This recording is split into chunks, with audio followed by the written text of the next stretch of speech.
Hello everyone, good morning. তোমরা সকলে কেমন আছো? আশা করছি ভালো আছো, আর আমিও অনেক অনেক ভালো আছি। তো দেখো, আজকে প্রায় অনেক দিন হলো সকালবেলা জলখাবারে রুটি বানানো হয় না, কারণ সকালবেলা ভাত খেয়ে নিই আমরা।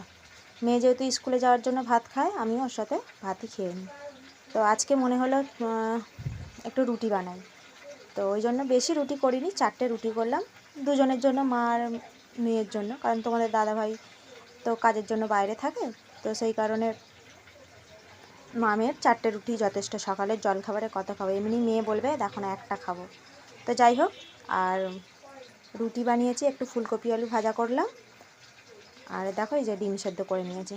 আমি ডিমটা খাবো না, শুধু মেয়ের জন্যই দিয়েছি। তো চলো, তোমরা কে কী সকালে জলখাবারে খাচ্ছ অবশ্যই কমেন্ট করে জানিও। আর এইদিকে দেখো দিয়ে দিয়েছি, চলো মেয়েকে খাবারটা দিয়ে দিই, তারপরে আমারটাও আমি নিয়ে নেব। তো এখন আমি খাওয়া দাওয়া করে নিই, আবার তোমাদের সাথে পরে দেখা হবে। সবাই সুস্থ থেকো, ভালো থেকো, টাটা।